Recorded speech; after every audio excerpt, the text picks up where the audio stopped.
En 2012, on leur fait un dessin? Pour nous sortir de la crise, la plupart des candidats à la présidentielle proposent la même punition, l'austérité. Pour eux, il faut réduire les dépenses publiques et surtout diminuer l'argent consacré au salaire. Ils prétendent qu'il faut améliorer la compétitivité en baissant le coût du travail.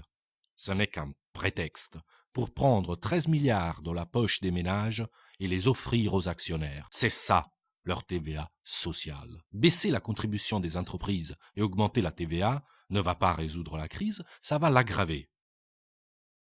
Le problème n'est pas le coût du travail, mais la cupidité des marchés financiers. Mais ça, les libéraux ne veulent pas l'entendre. Ils préfèrent leurs vieilles recettes. Contrats précaires, gel des salaires, ou alors pire, réduction des salaires.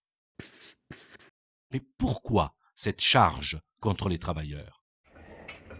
C'est simple. Comme la crise est en train de gripper la machine économique, elle menace de réduire les marges exigées par le capitalisme financiarisé. Il faut donc bien trouver une manière pour garantir la pérennité des profits exorbitants. Et alors, on rogne sur les salaires, bien évidemment, ou on nous fait travailler plus longtemps pour le même prix. Au secours, Marx revient. Pour on m'a demandé de faire une petite explication. Nous croyons naïvement que si nous travaillons 8 heures dans une journée, nous sommes payés pour ces 8 heures. Nein, en réalité, durant une partie de votre journée, vous travaillez gratuitement. Et ce travail gratuit, ce surtravail, c'est le profit du capitaliste. Quand le capitaliste vous dit négocier le temps de travail, il vous dit vous faire travailler vous plus pour lui profiter plus. C'est la même chose avec chômage partiel, réduction salaire, baisse cotisation sociale, c'est toujours pour sa poche à lui. Pour les délocalisations, c'est la même logique. Le capitaliste cherche travail toujours meilleur marché pour augmenter son profit à lui. La délocalisation, c'est pas la fatalité, c'est le choix politique de privilégier le profit. Et ça, même Keynes le comprendra plus tard. Oh, merci beaucoup, my dear Karl, mais je voudrais en toute modestie ajouter que cette situation est proprement intenable, y compris pour les capitalistes eux-mêmes. Car à force de baisser les salaires, à force de créer du chômage de masse, c'est toute l'économie qui se bloque. Ils sont en train de scier la branche sur laquelle ils sont assis. Je l'avais pourtant déjà bien expliqué dans les années 30.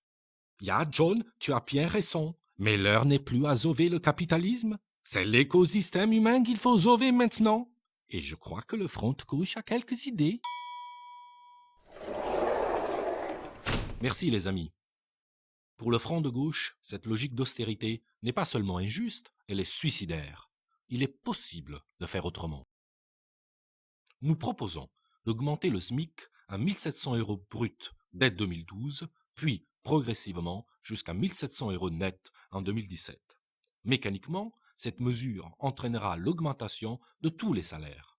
C'est une question de bon sens. Augmenter les salaires, c'est augmenter le pouvoir d'achat, et donc relancer l'économie. Quand on est riche, on investit dans la finance, alors que ce sont les gens modestes qui, par leur consommation, font tourner l'économie réelle. Être mieux payé, c'est aussi pouvoir se procurer des produits de meilleure qualité. Pourquoi y aurait-il de la malbouffe pour les uns et du bio pour les autres? Il nous faut répartir la richesse pour mieux vivre. C'est pourquoi nous proposons pour les salariés de fixer un écart maximum de 1 à 20 entre le salaire le plus haut et le plus bas dans une même entreprise, avec un salaire maximum de 30 000 € par mois. Ainsi, les patrons ne pourront pas gagner plus sans augmenter les salaires les plus bas. Et il n'y a pas que les salaires des patrons qui coûtent cher aux entreprises.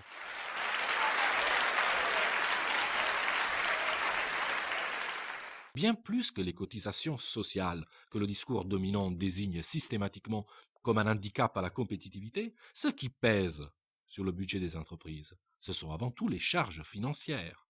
Ce sont près de 300 milliards d'euros que les entreprises françaises doivent débourser chaque année entre intérêts versés aux banques et dividendes pour les actionnaires. Le front de gauche s'y prendra autrement.